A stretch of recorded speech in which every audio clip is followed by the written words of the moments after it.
Hello, and welcome back to Tidbit of Torah. We all have special gathering places in our homes and in our lives. For me, I'm sitting at one right now, which is my kitchen table. My kitchen table is a place where I often write my Shabbat sermons. It's a place where I like to read with my kids, where we, of course, have meals. In fact, I think there's a splotch of maple syrup right over there still from breakfast. It's a place where we create, where we do art, and we use imaginations. We spend Shabbat, and we gather with family and friends and other people in our lives. This table tends to be a holy mess. There's an iron over there. There's kippot. There's socks. I'm not sure if they're clean or dirty on the end of the table. And as much as I might have a desire to clean and purify the space, the truth is what makes it so holy is the gathering. And that's exactly what we see in this week's Torah portion, Parshat Vayakel, which starts with Moses Vayakel, which means to gather or to create community, to assemble the people in the service of the Mishkan. The word Vayakel comes from the same root as the word Kehila, which means community. And so the verb Vayakel is like to congregate, to make community out of a people.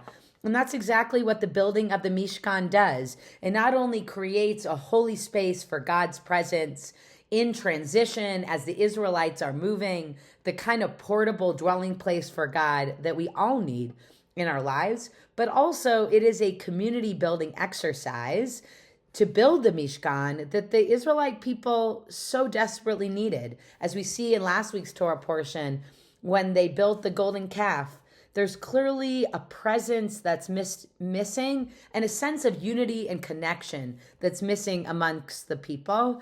And that is served well by the Mishkan, not just in its final form, but in the building, the strings, the woods, the jewels, the everything that people brought as their heart so moved them. And so I wonder for all of us, what are those holy places in our lives and how do we make them? Rabbi Yochanan in a midrash on this week's Torah portion says that after the temple was destroyed, our table, our shulchan, became our altar, the place where we became atoned. And on the one hand, that seems like, whoa, how did this table become compared to something as holy as the table in the holy temple? And on the other hand, when we think about how special these gathering places are, we appreciate that, yeah, this is a holy space.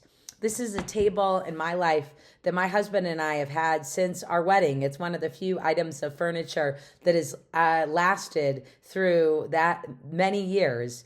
And although it is broken down and full of schmutz, and over there I can see is the word love, where one of my daughters wrote a little too hard through a card they were making for a teacher in the hospital, and it went all the way into engraved the table.